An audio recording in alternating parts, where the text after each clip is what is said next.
വായന മാസാചരണവുമായി ബന്ധപ്പെട്ടിട്ട് 2ാം ദിനം ഇന്ന് വന്നു ചേർന്നിരിക്കുകയാണ്. സ്കൂളിൽ നമ്മൾ വൈവിധ്യമാർന്ന പരിപാടികളിലാണ് ആസൂത്രണം ചെയ്തത്. ഇന്നത്തെ അസംബ്ലിയിൽ നമ്മൾ തുടങ്ങി.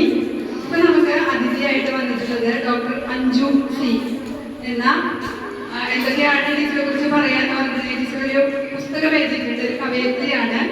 പുഴ നിറയുന്ന കണ്ണുകൾ എന്നുള്ള ഒരു പുസ്തകം എഴുതിയിട്ടുണ്ട്. പിന്നെ കോവിഡ് കാലത്ത് നിങ്ങൾക്കെല്ലാം വിക്ടേഴ്സ് ചാനലില് ഒരുപക്ഷെ നോക്കിയിട്ടുണ്ടെങ്കിൽ കാണാൻ പറ്റും. വിക്ടേഴ്സ് ചാനലില് ടീച്ചറാണ് മലയാളം ക്ലാസ് എടുത്തിരുന്നത് ഹൈസ്കൂളില്. അങ്ങനെ ആയിരുന്നു നമ്മുടെ വായനാ ദിനം.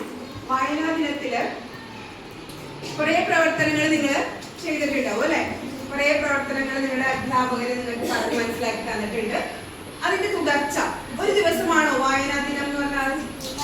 അല്ല, ദിനം ഒന്നാണ്.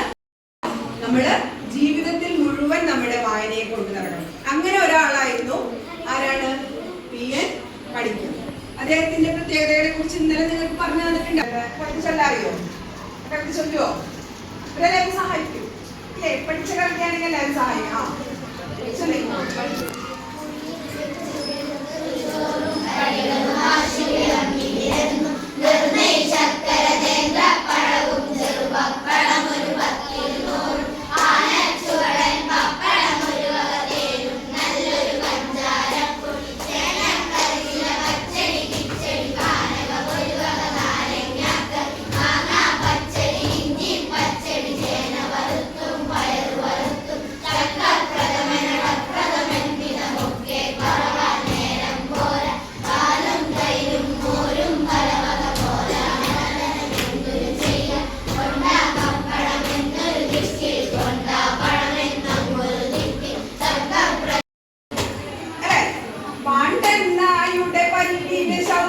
പണ്ടേ പോലെ പഠിക്കുന്നില്ല. കേട്ടോ? പരസ്യം കണ്ടിട്ടുണ്ടാവും എങ്ങനെയായിരിക്കും അല്ലേ? അപ്പൊ തുള്ളൽ എന്ന് പറയുന്നത് ഒരു താളത്തിലാണ്. തരംഗിണി എന്ന് പറയുന്നത് ഒരു മറക്കോ? ഏത് ഉറക്കത്തിൽ ചോദിച്ചാലും നമ്മൾ പറയും മലയാള ഭാഷയുടെ പിതാവാണ്. അങ്ങനെ എഴുത്തച്ഛൻ കുഞ്ചൻ നമ്പ്യാർ ചെറുശ്ശേരി. 3 പേരെയും കൂടി പറയുന്ന ഒരു പേരുണ്ട്. കൊണ്ടാദ്യം അമ്മയെ തന്നെ വിളിച്ച കുഞ്ഞേ, മറ്റൊരു മാതാവു കൂടിയുണ്ടെന്മകൻ കുറ്റവാത്സല്യമോടോ മരിപ്പാൻ. ആരാ മാതാവ്? പുസ്തകങ്ങളിൽ ആനന്ദമുണ്ട്, പുസ്തകങ്ങളിൽ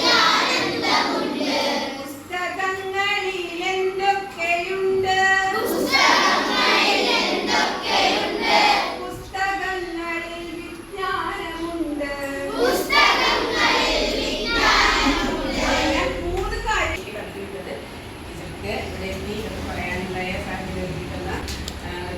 ഞങ്ങളുടെ കുട്ടികളെ അനുഗ്രഹിച്ചതാക്കിയ ടീച്ചർക്ക് ഒരുപാട്